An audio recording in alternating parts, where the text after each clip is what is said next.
آپ سب لوگوں کے سامنے فلسطین کے حالات ہیں۔ مسجد اقصیٰ کا معاملہ جو اعتکاف میں بیٹھے شاید ان کو تو خبر نہ ہو، لیکن باقی پوری دنیا کے مسلمانوں کو یہ خبر ہو چکی ہے کہ مسجد اقصیٰ کے اندر مسلمانوں کو نماز پڑھنے کی بھی صحیح طور پہ آزادی میسر نہیں ہے۔ آج مسجد اقصیٰ آپ کو اور مجھے کیا پکار نہیں رہی ہوگی؟ کیا مسجد اقصیٰ مجھے اور آپ کو بلا نہیں رہی ہوگی؟ چلو، پوری دنیا کے 55 سے زائد اسلامی ممالک ہیں، اس کو تم اپنا قبلہ اول نہیں مانتے، کم از کم مسجد ہی تسلیم کر لو۔ وَمَنْ أَظْلَمُ مِمَّنْ مَنَعَ مَسَاجِدَ اللَّهِ أَنْ يُذْكَرَ فِيهَا اسْمُهُ وَسَعَى فِي خَرَابِهَا۔ اس سے بڑھ کر ظالم کون ہو سکتا ہے جو اللہ کی مسجدوں کے اندر اللہ کے نام سے روکے اور ان کو خراب کرنے کے در پہ ہو جائے؟ کہاں ہے عمر بن خطاب؟ کہاں ہے صلاح الدین ایوبی؟ عمر اب کیوں نہیں آتے؟ صلاح الدین ایوبی اب مسجد اقصیٰ کی صدا پہ لبیک کیوں نہیں کہتے؟ اس کی ایک خاص وجہ ہے۔ مسجد اقصیٰ ان 55 اسلامی ممالک کے ضمیر کے اوپر ایک تازیانہ بھی ہے، اور یہ 55 اسلامی ممالک جو اسلامی بھی ہیں اور بڑی شان سے کہتے ہیں ہم اسلامی ممالک ہیں، مسجد اقصیٰ آج ان میں سے کسی ایک کا بھی قومی مسئلہ نہیں ہے۔ قومی مسئلہ ہوتا کسی ملک کا تو شاید آواز کھڑی ہو جاتی، لیکن آج یہ مسجد بیچاری کسی اسلامی ملک کا قومی مسئلہ بھی نہیں رہی۔ اور قومی مسئلوں کے اندر بھی ہمارا جو کردار ہے غلامی کا، وہ آپ کے سامنے ہے۔ اینٹ کا جواب پتھر سے دیں گے۔ کشمیر شہرگ ہے، کشمیر شہرگ سے آہستہ آہستہ انڈیا کا ذاتی مسئلہ بن چکا ہے۔ وہ کون سی اینٹ آنی ہے جس کا جواب ہم نے پتھر سے دینا ہے؟ 70 سال سے کشمیریوں کے ساتھ کھڑے ہیں۔ کب تک کھڑے ہیں؟ جب تک آخری کشمیری مر نہیں جاتا۔ اسی طرح مسجد اقصیٰ کے ساتھ کھڑے ہیں۔ کب تک کھڑے ہیں؟ جب مسجد اقصیٰ کا آخری نمازی مر نہیں جاتا، شہید نہیں ہو جاتا، تب تک کھڑے ہیں۔ یہ اسلامی جذبات ہیں۔ اور حیرانگی کی بات ہے، حیرت کی بات ہے، دکھ کی بات ہے، علامہ شہید آج سے کتنا عرصہ قبل یہ الفاظ کہا کرتے تھے، آج کے بھی کیسے صورتحال کے مترادف ہے۔ مسلمان مالدار بھی ہیں، امیر بھی ہیں، ممالک بھی کم نہیں، تعداد بھی کم نہیں، اسلحہ بھی کم نہیں، مگ بھی ہیں، مراج بھی ہیں، F-16 بھی ہیں، لیکن دفاع نہیں کرتے۔ میدان بدر کو بھول چکے ہیں۔ میدان بدر میں 313 نے یہی بہانے لگائے تھے، ان کی تعداد بہت زیادہ ہے، وہ طاقت والے ہیں، کچھ حکمت عملی اختیار کرنی چاہیے۔ محمد رسول اللہ صلی اللہ علیہ وسلم نے جب اتنے عظیم الشان لشکر کا سارا معاملہ اپنے صحابہ کے سامنے رکھا تو انہوں نے کہا تھا، اللہ کے رسول ہمیں یہ نہ سمجھنا کہ ہم موسیٰ کی طرح آپ کو کہہ دیں گے کہ فَاذْهَبْ أَنْتَ وَرَبُّكَ فَقَاتِلَا إِنَّا هَاهُنَا قَاعِدُونَ۔ ہم یہ نہیں کہیں گے کہ آپ اور آپ کا رب جا کے لڑے، ہم یہاں بیٹھے ہیں، بلکہ آپ کی طرف آنے والے ہر تیر کو پہلے ہم کھائیں گے، پھر آپ کی طرف بڑھے گا۔ آپ ہمیں سمندروں میں اتر جانے کا حکم دیں گے، ہم اتر جائیں گے۔ آج مانتے ہیں غلام ہیں، اقرار کرتے ہیں کہ محلے کا ایک چودھری بدماش ہو، ایک محلے میں 3-4 بدماش ہوں، ایک بدماش کے ساتھ دوستی لگانی پڑتی ہے، مانتے ہیں، اقرار ہے۔ چودھری امریکہ، ایک کے ساتھ تو یاری لگانی ہے، روس کے ساتھ، امریکہ کے ساتھ، چائنا کے ساتھ، ان میں سے کسی ایک کے پلڑے میں تو وزن ڈالنا ہے، ایک بدماش کا ساتھ تو دینا ہی ہے۔ اس بات کا بھی اقرار کرتے ہیں، لیکن کیا بدماش کے پالے ہوئے خبیث جانوروں کا بھی اسی طرح اکرام اور عزت کرنی ہے؟ قائد اعظم محمد علی جناح رحمہ اللہ نے یہ بات کہہ دی تھی کہ اسرائیل اسلامی ریاستوں کے قلب کے اندر ایک نجائز خنجر ہے۔ پاکستان پوری دنیا مان جائے، پاکستان اسرائیل کے وجود کو نہیں مان سکتا۔ اور دکھ اور افسوس کی بات یہ ہے، یہ اسرائیل عرب ریاستوں کے قلب کے اندر ہے، مسلم ریاستوں کے قلب کے اندر ہے۔ حقیقت میں اگر آپ اس کا نقشہ اٹھا کے دیکھیں نا، یہ محاورے کی بات نہیں ہے۔ یہ 1.5 ارب مسلمان صرف تھوک پھینکنا شروع کر دیں تو اس سے بھی سیلاب آ جائے، اتنا سا ملک ہے۔ پورے مسلمانوں کے منہ پہ تمانچے رسید کر رہا ہے۔ کہاں پہ ہے وہ لبرل مافیا؟ کہاں پہ وہ موم بتی مافیا؟ وہ لبرل آنٹیاں جنہوں نے پاکستان کے اندر ایک جعلی ڈرامے کے اوپر وویلا اٹھا دیا تھا کہ چرچ کے اوپر مسلمانوں نے قبضہ کر لیا ہے، وہ ویڈیو بھی جھوٹی ثابت ہو گئی ہے۔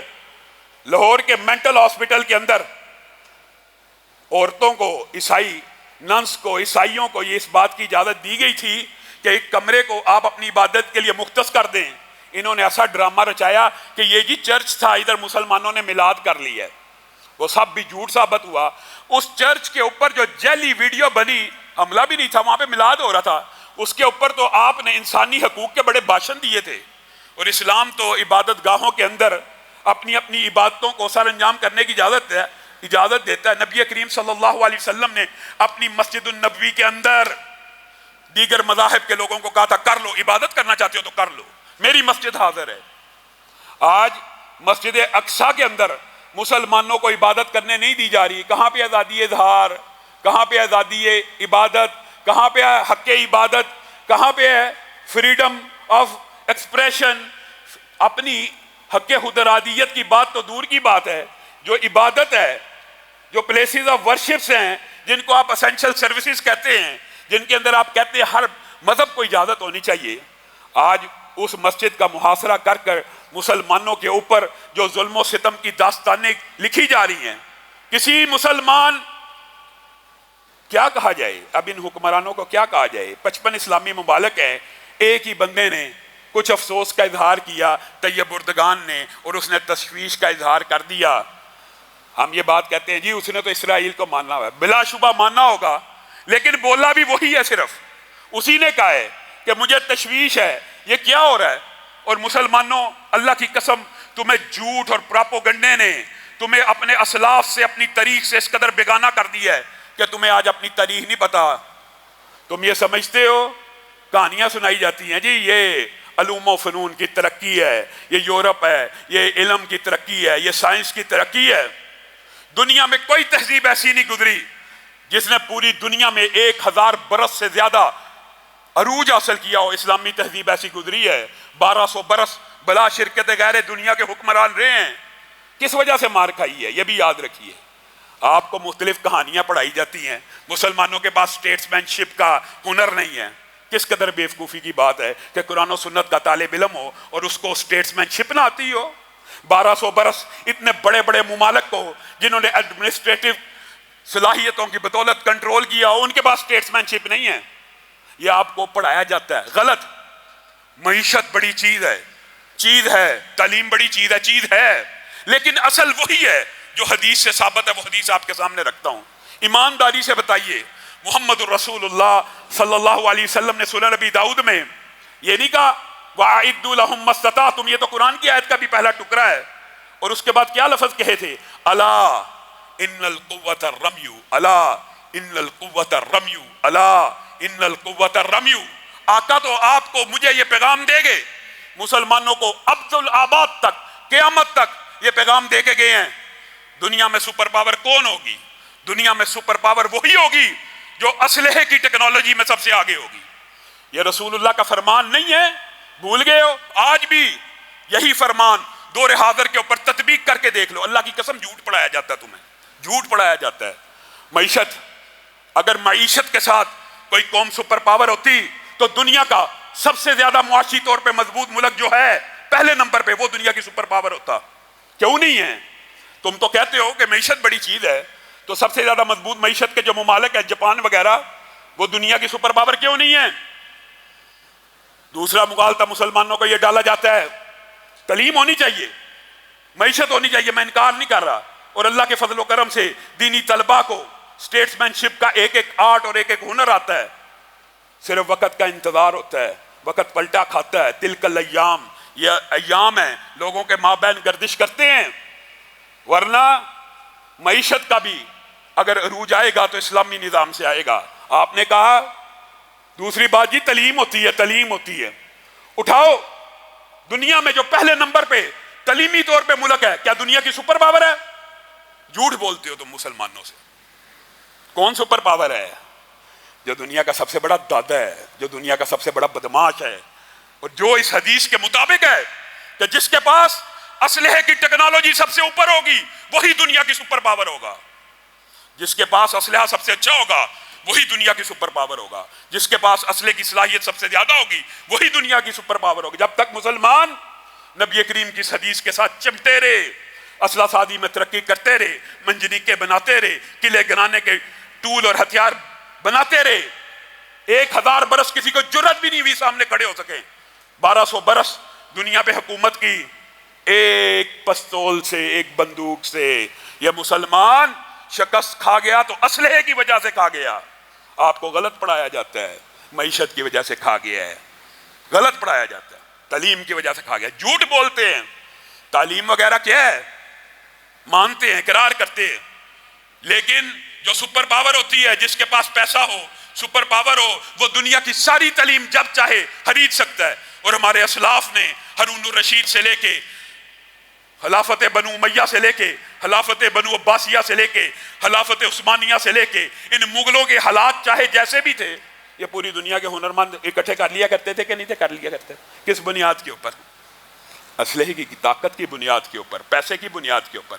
جس کے پاس اسلحے کی طاقت ہے وہی یہ اسلام کا کلیہ ہے جسے ہم منہ موڑ چکے ہیں۔ کبھی اے نوجوان مسلم تدبر بھی کیا تو نے؟ وہ کیا گردوت ہے جس کا تو ایک ٹوٹا ہوا تارا؟ نہیں، تدبر نہیں کرنا۔ مسجد اقصیٰ آج تجھے اور مجھے پکار رہی ہے، اور شاید کہتی ہوگی کہ تھے تو وہ تمہارے ہی آبا، مگر تم کیا ہو؟ ہاتھ پر ہاتھ درے منتظر فردہ ہو، صرف دعائیں کر کر کے مسجد اقصیٰ آزاد ہو جائے گی؟ مسجد اقصیٰ کو ضرب عمر کی ضرورت ہے، ضرب صلاح الدین کی ضرورت ہے۔ آج مسلم حکمرانوں کو بھی چاہیے کہ وہ اپنے اسلاف کی روایات کے اوپر چلتے ہوئے یونائٹڈ اسٹیٹس آف اسلام کا کنسپٹ کیوں نہیں بن سکتا؟ ہر ملک اپنے دائرہ اختیار دائرہ کار میں رہتے ہوئے ایسی آرگنائزیشنز کیوں نہیں بنا سکتا کہ ایک اسلامی ملک پہ حملہ پورے اسلامی ممالک پہ سمجھا جائے گا؟ کون سی چیز مانے ہیں؟ کس چیز کی رکاوٹ ہے؟ مانتے ہیں غلام ہیں، لیکن کیا ساری زندگی غلام ہی رہنا ہے؟ غلامی سے نکلنے کی کبھی کوئی تدبیر بھی کرنی ہے؟ چلو آہستہ آہستہ نکلنے کا راستہ ہی بنانا شروع کر دو، کیونکہ جب یہ غلامی بڑھتی چلی جاتی ہے، یہ بات بھی یاد رکھیے، منطقی طور پہ اصولی طور پہ ابن خلدون نے، مسلمان فلاسفروں نے لکھ دیا، غلامی شدید تر ہوتی چلی جاتی ہے، غلامی میں حقوق سلب کرتے چلے جاتے ہیں، جو آقا ہوتے ہیں، جو حاکم ہوتے ہیں، وہ ایک ایک کر کے حق لیتے رہتے ہیں، یہاں تک کہ غلام اتنا مفلوق الحال ہو جاتا ہے اور ایک ایسا لمحہ آ جاتا ہے پھر کبھی بھی آزادی اس کا مقدر نہیں بنتی۔ ہاں، اگر غلام ابتدائی میں اپنے ہر حق کے چھن جانے پہ کچھ ایجیٹیشن کرے، کچھ احتجاج کرے، کچھ حق واپس لینے کی کوشش کرے تو اس کو وہ حق مل جاتا ہے۔ آج احتجاج بھی نہیں کیا جا سکتا، آج مسجد اقصیٰ کے اوپر احتجاج کرنا بھی مشکل ہے۔ جو احتجاج کرے گا، اسرائیل کا نام لکھو فیس بک کے اوپر، اکاؤنٹ بلاک، مسجد اقصیٰ کی ویڈیو چڑھاؤ، اکاؤنٹ بلاک۔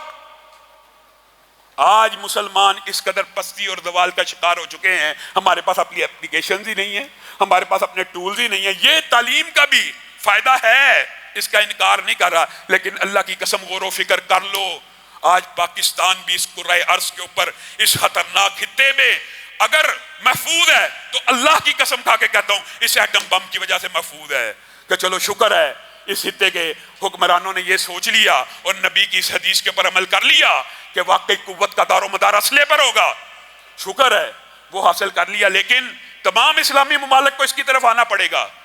آپ سارے اسلامی ممالک اس بات کے اوپر جمع ہو جائیں کہ کسی اسلامی ملک کے اوپر حملہ ہمارے اوپر حملہ سمجھا جائے گا تو پھر اللہ تعالیٰ کی بھی بشارتیں ہیں، وہ 313 اکیلے کو نہیں ہے، کم من فیۃ قلیلۃ غلبت فیۃ کثیرۃ باذن اللہ، کتنے ہی کم تعداد کے لشکر کتنے ہی بڑے تعداد کے لشکروں پہ غالب آئے ہیں، کس بنیاد کے اوپر؟ اسلحے اور ایمانی قوت کی بنیاد کے اوپر۔ اور اگر 313 کا آپ نقشہ دیکھیں تو ان کے پاس اسلحہ بھی نہیں تھا۔ کافر ہے تو شمشیر پہ کرتا ہے بھروسہ، مومن ہے تو بے تیغ بھی لڑتا ہے سپاہی۔ کہاں ہے وہ مومنانہ اوصاف؟ وہ اوصاف ہم نے کھو دیے ہیں، پھر اب ہم ماتم کریں، وویلا کریں۔ ہم تو آج اتنی زبوں کا شکار ہیں کہ قومی مسئلہ کشمیر اس کو بھی فراموش کر چکے، اور مسجد اقصیٰ تو اب کسی کا قومی مسئلہ ہی نہیں رہا۔ وہ مسجد اقصیٰ کہ سبحان الذی اسریٰ بعبدہ لیلا من المسجد الحرام الی المسجد الاقصیٰ، اس کی قدر و قیمت بھول گئے ہو؟ نبی کریم کو یہاں پہ لے کے جایا گیا، جبریل امین ہمراہ ہیں، نبی کریم نے دیکھا بڑے خوبصورت چہرے ہیں، کہا کون لوگ آئے ہیں؟ کہا آدم سے لے کے عیسیٰ تک جتنے پیغمبر اور رسول اٹھا لیے گئے تھے آج اتارے گئے ہیں معجزے کے طور پہ۔ کیا کرنے کے لیے اتارے گئے ہیں؟ نماز کو ادا کرنے کے لیے اتارے گئے ہیں۔ یہ نماز کو ادا کیوں نہیں کر رہے؟ یہ نماز کو ادا کیوں نہیں کر رہے جبریل امین؟ جبریل امین نے کہا ان کو اپنے امام کا انتظار ہے۔ ان کا امام کون ہے؟ جبریل امین نے نبی کریم کے کاندھہ اقدس کے اوپر ہاتھ رکھا اور 1,24,000 کم و بیش انبیاء کے مسلح امامت پہ کھڑا کر دیا. یہاں پہ تیرے نبی نے اتنے نبیوں کو امامت کرائی. آج پارلیمنٹ کے اندر بھی, پوری دنیا کے اندر بھی یہ واضح ہے کہ جی یہ مسلمانوں کا اس پہ حق نہیں ہے, مسلمانوں کا اس کے اوپر حق ہی نہیں ہے. او خدا کا واسطہ, یہ لبرل مافیا کی آنٹیاں آج سوئی ہوئی ہیں, ان کو انسانی حقوق اب یاد نہیں آ رہے کہ کسی مسلمان کو اس کی مسجد کے اندر عبادت نہیں کرنے دی جا رہی. کیوں یہ ویلا نہیں مچا رہی, کیوں نہیں آواز اٹھا رہی؟ کیونکہ سارے چینلز وہی ہیں, سارے پیسوں کی آمدرف وہیں سے ہے. جو امریکہ کا پالا ہوا ایک کتا ہے, اس کی بھی ہمیں نوکری پہ مجبور کیا جا رہا ہے. امریکہ تو چلو چودھری ہے, جب تک قوت طاقت نہیں آنی اس کے ساتھ ہیلو ہائی رکھنا مجبوری ہوگی. سمجھ آ گئی ہمیں بھی بات کہ ایک چودھری کے ساتھ یس رکھنی ہے, لیکن کیا اس کے پالے ہوئے کتوں کے آگے بھی لیٹ جانا ہے؟ اسرائیل کو کوئی باضمیر بندہ کس اصول کی بنیاد کے اوپر تسلیم کرے, کیسے تسلیم کرے؟ اللہ رب العزت سے آپ سب لوگ, پھر بات وہی آ جاتی ہے, ہم دعائیں کر سکتے ہیں اور کیا کریں؟ جہاد کرنے کا نام لیں تو پکڑ کے جیلوں میں ڈال دیا جائے گا. کوئی جہاد کی بات کر سکتا ہے؟ آج فرانس نے نبی کریم کی توہین کی ہے, فرانس کے خلاف جہاد کا فتویٰ دینے والا کوئی عالم دنیا میں موجود ہے؟ اسرائیل ڈنڈے کے زور کے اوپر, طاقت کے زور کے اوپر آج مسجد اقصی پہ حملہ آور ہے. حکمران دورے کر رہے ہیں, ایک دوسرے کی خاطر مدارت کر رہے ہیں, ایک دوسرے کی آؤ بھگت کر رہے ہیں. 55 اسلامی ممالک کے ضمیر سو گئے ہیں. یہ جو 1.5 ارب ہیں, وہ تو ظالم نے کہا تھا نا, یہ جو 10 کروڑ ہیں جہل کا نچوڑ ہیں, ان کی فکر سو گئی. آج 1.5 ارب مسلمانوں کی فکر سو گئی ہے. آؤ اپنے اسلاف کی روایات کی طرف پلٹو. تمہیں تاریخ بھی غلط پڑھائی گئی, تمہارے ساتھ پراپوگنڈا کیا گیا, تمہیں یہ سمجھایا گیا یہ 1,000 برس پرانی یونیورسٹیاں تھیں, ان کی وجہ سے شاید یہ مسلمانوں پہ غالب آ گئے. نہیں, تمہیں غلط سمجھایا گیا. آج بھی سپر پاور معاشی طور پہ سب سے مضبوط ملک نہیں ہے, تعلیمی طور پہ نمبر 1 ملک سپر پاور نہیں ہے, وہی مضبوط ہے جس کے پاس اسلحے کی ٹیکنالوجی ہے. اور یہ بات نبی کریم صلی اللہ علیہ وسلم 1400 سال پہلے آپ کو اور مجھے بتا کے گئے ہیں. اللہ رب العزت ہمارے مسلم حکمرانوں کو اس کے اوپر عمل پیرا ہونے کی توفیق عنایت فرمائے. سبحان ربک رب العزت عما یصفون وسلام علی المرسلین والحمد للہ رب العالمین. معزز سامعین گرامی قدر,